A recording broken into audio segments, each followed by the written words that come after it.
You can say that technology is an extension of the human body. From the earliest inventions to the latest breakthroughs, they all share the same fuel, a need to extend human capabilities beyond what our bodies are made for. And so, we carry our tools with us. From a hammer to a smartphone, we have always have personal devices. The modern dilemma is how we power these devices so we can carry them with us.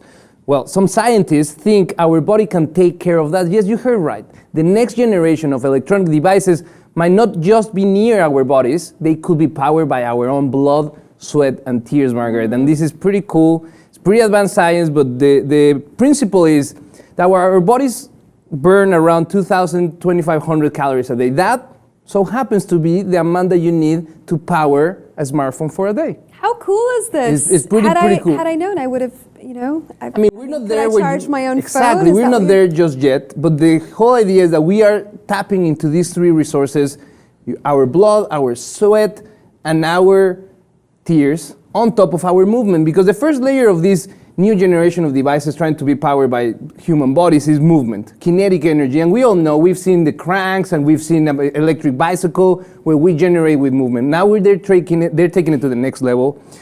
They are creating this piezoelectric fabric. Piezo comes from the Greek to press. So this is a microscopic fibers that press against each other and generate electricity. What they're doing is they're creating a lining for internal organs that beat and move all the time to generate electricity. And so far, from their movements. From the movements of the heart. It's pretty cool. So far, they've done it on rodents and small mammals, and they've been able to generate enough energy from that process, only internal organs movement, to generate enough energy for a pacemaker. So, I mean, this is revolutionary. It could change the way that we use batteries. I mean, would we even need a battery at this point? Exactly. What could that do to this has a huge environmental impact to it as well. I mean, all the way around awesome. UC San Diego, they're working on this device that uses the sweat to create electricity. That one's a little on the gross side to me. Still fascinating, but just a little gross. I mean, it's very important. What they are trying to do with the bodily fluids is this theory of the enzymatic fuel cells. Just like a regular battery, instead of having heavy metals, we are changing that for enzymes, like glucose or protein sometimes, even the blood, the plasma that is very rich on energy. They're using it to store energy. So far, the scale is small, but the principle is there and it's working. One of the ones that I like the most is the idea to use human cells as batteries and just use that extra energy that we produce to power some devices. Energy. Exactly. And if we go into nanotechnology, where we do have to have inside of our bloodstream small robots that are helping us and fixing us and diagnosing us, we need power to keep them on. And not only that, not so far-fetched, a pacemaker. If a pacemaker fails in energy, someone might die. So now we might tap into renewable energy for internal devices, which I find amazing.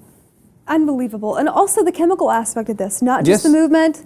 They can also use the chemical aspect of us. Yeah, with the sweat is the lactate, this concentration of lactate that is really high on sweat. The lactate can be used as that enzyme that produces the energy on a battery, on a fuel cell. And also, the coolest part for me is the tears.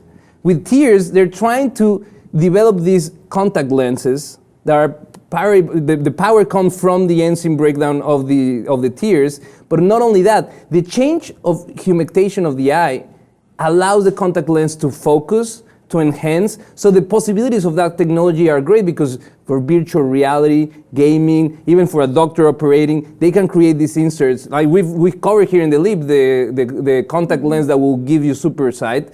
This could be the answer to keep it running. Crying is good for you, is what you're saying. Well, and it awesome. produces energy. Well, we want to know how you feel. Do you think we are close to be self-sufficient for our devices and create our own energy with our bodily fluids? Let us know how you feel. Please subscribe to the Lip TV 2.